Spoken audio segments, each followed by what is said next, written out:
काय माहितीये का, संजय राऊत यांच्याकडून वरून खालून धूर निघतोय.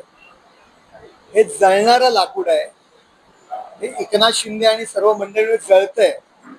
वरून धूर निघतोय, खालून धूर निघतोय, जिथून जागा मिळते तिथून धूर निघतोय. आणि त्यामुळे अशा पद्धतीची वक्तव्य ते करत आहेत. त्याकडे लक्ष देण्याची गरज नाहीये. आणि जनाब संजय राऊत यांची वैचारिक सुनता झाली आहे.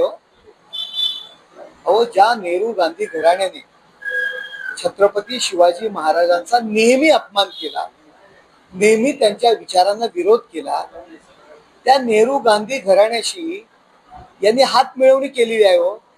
सत्ते करता, खुर्ची करता हात मिळवणी केलेली आहे. यांना छत्रपती शिवाजी महाराजांबद्दल बोलण्याचा काय अधिकार आहे?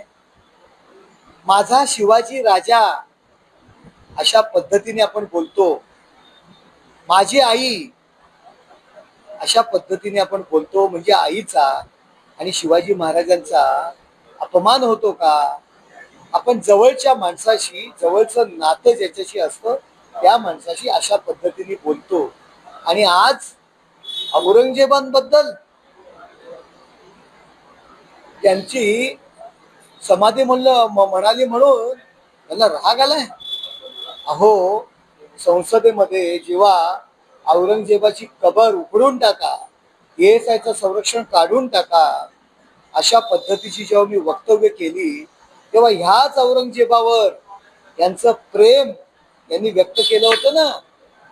अहो, आपल्या निवडणुकीच्या मिरवणुकीमध्ये, निवडणुकीच्या प्रचारादरम्यान पाकिस्तानचे झेंडे नाचवणारे संजय राऊत आणि उभाटा आज छत्रपती शिवाजी महाराजांवरती प्रेम व्यक्त करताय.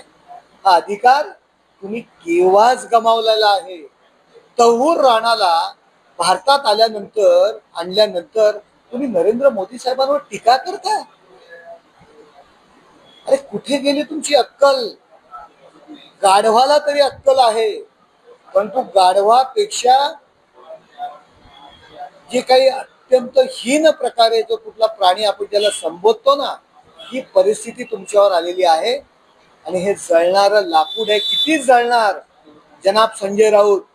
अरे, वरून खालून धूर निघतोय, आणखी कुठून कुठून धूर काढणार? एकनाथ शिंदे साहेबांचं नेतृत्व आहे, असंच पुढे बाळासाहेबांचा विचार घेऊन जाणार आहे. आणि बाळासाहेबांचं स्वप्न पूर्ण करण्याचं काम अमित भाई शाह यांनी केलेलं आहे. काश्मीरमधील 370 कलम रद्द व्हावं ही बाळासाहेबांची इच्छा होती. बाळासाहेबांचं स्वप्न होतं, ते पूर्ण करण्याचं काम अमित भाई शाह यांनी केलेलं आहे. त्यामुळे जरा जळायचं कमी करा. किती धूर काढणार?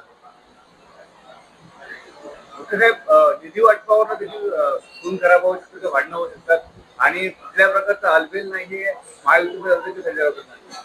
आमचं शासन, आमची सत्ता कशी चालवायची ते आम्ही बघून घेऊ. तुम्ही जळू नका हो संजय राऊत. तुम्ही लोकांना तारखा दिल्या होत्या यापूर्वी सुद्धा, या दिवशी सरकार पडणार, त्या दिवशी सरकार पडणार, परंतु तुमची ती वाष्फळ बडबड ठरली ना. जेव्हा उद्धव ठाकरे मुख्यमंत्री होते तेव्हा सगळं काय आलबेल होतं का? का तुमचे मंत्री राजीनामा देऊन बाहेर पडले हो? का आमदार बाहेर पडले? त्याच्या मागची कारण काय? त्यामुळे तुम्ही आम्हाला शिकू नका सरकार कसं चालवायचं. आमचं सरकार आहे, आमची सत्ता आहे, ते आम्ही बघून घेऊ. तुम्ही गाढव म्हटलं तरी काही बदल होणार नाहीये, काही फरक पडणार नाहीये. त्यांच्यावरती जो बकरा आहे तो कापला तयार असं देखील त्या पद्धतीने बोलून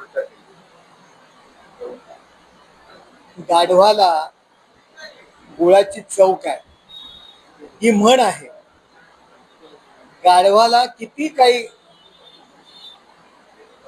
चांगलं खायला दिलं, किती चांगल्या वातावरणात आपण ठेवलं, तरी ते सकाळी रेकायचं थांबत नाही. त्याप्रमाणे हे जनाब संजय राऊत यांची परिस्थिती आहे. तुम्हाला कितीही आम्ही चांगलं केलं तरी ते तुम्हाला दिसणार नाही. पण तुमच्यासाठी एवढंच मिळेल, गाढवाला गुळाची चव काय. ABP माझा, उघडा डोळे बघा नीट.